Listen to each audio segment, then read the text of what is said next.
નમસ્કાર મિત્રો, ફરી એકવાર આપણી યુટ્યુબ ચેનલ પર નવા વિડીયો સાથે આપનું હાર્દિક સ્વાગત કરું છું. આ ચેનલ પર નવા હોય તો આપણી ચેનલને સબસ્ક્રાઇબ કરી લેજો જેથી સરકારી ભરતીને લગતી અપડેટ્સ અપડેટ્સ મળતી રહે. અને જો તમે આપણા વોટ્સએપ ગ્રુપમાં ન જોડાયા હોય તો તેની લિંક ડિસ્ક્રિપ્શનમાં આપેલી છે, જેમાં ક્લાસ 3 લગતી ભરતીઓ અને શિક્ષક ભરતી તે ઉપરાંત આંગણવાડી ભરતી માટે અલગ-અલગ લિંક આપેલી છે, જેનાથી તમે જોડાઈ શકો છો. તો મિત્રો, આજના વિડીયોમાં જે એકલવ્ય મોડેલ રેસિડેન્શિયલ સ્કૂલ દ્વારા એ મોટી ભરતી પરીક્ષા માટે જાહેરાત કરવામાં આવેલી છે, જેમાં કુલ જગ્યાઓ 7200 જેટલી છે, જેમાં શિક્ષકો માટે 5400 પ્લસ અને અન્ય જે બિન શૈક્ષણિક પોસ્ટ છે તેના માટે જે 1600 પ્લસ જેટલી જગ્યા રહેશે. પગારની વાત કરવામાં આવે તો 18,800 થી લઈ 73,800 થી શરૂઆત થાય છે. જે પોસ્ટ મુજબ જે અલગ-અલગ સેલેરી રહેશે તેની આપણે આગળ માહિતી મેળવીશું. તો ચાલો મિત્રો, વિડીયો શરૂ કરીએ.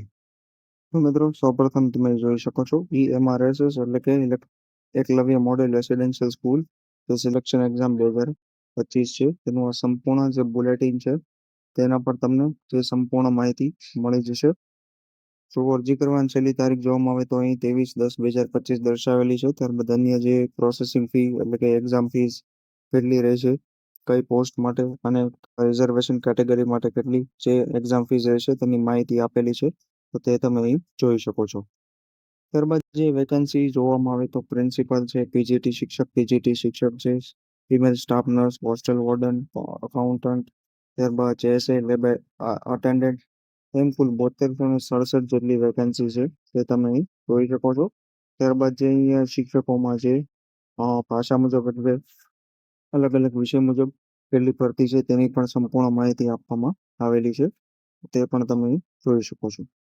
ત્યારબાદ નોન ટીચિંગ સ્ટાફમાં પણ જે 1620 જેટલી જગ્યા છે તે પણ તમે અહીં જોઈ શકો છો રિઝર્વેશન મુજબ. ત્યારબાદ પગાર ધોરણની વાત કરવામાં આવે તો તે અહીં પોસ્ટ મુજબ જે દર્શાવેલો છે તો તે પણ તમે અહીં જોઈ શકો છો.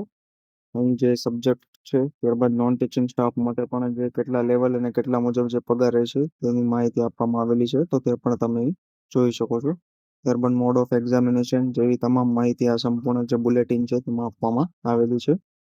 ત્યારબાદ જે લાયકાત એટલે કે એલિજિબિલિટી ક્રાઇટેરિયા અને ક્વોલિફિકેશન શું છે તે જોવામાં આવે તો પોસ્ટ મુજબ જે દર્શાવેલું છે એમાં પ્રિન્સિપલ માટે તમે જોઈ શકો છો.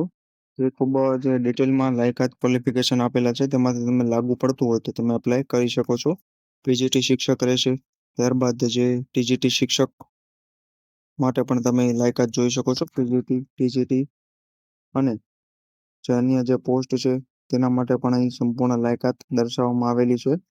કોમ્પ્યુટર સાયન્સ શિક્ષક છે, ત્યારબાદ આર્ટ શિક્ષક છે, મ્યુઝિક શિક્ષક છે, ફિઝિકલ એજ્યુકેશન ટીચર છે, સંપૂર્ણ લાયકાત આ બુલેટિનમાં આપવામાં આવેલી છે. તો આની જે પીડીએફ છે તે તમને પણ આપણા વોટ્સએપ ગ્રુપ પરથી મળી જશે, તો ત્યાં તમે જોડાઈને વ્યવસ્થિત રીતે વાંચી શકો છો.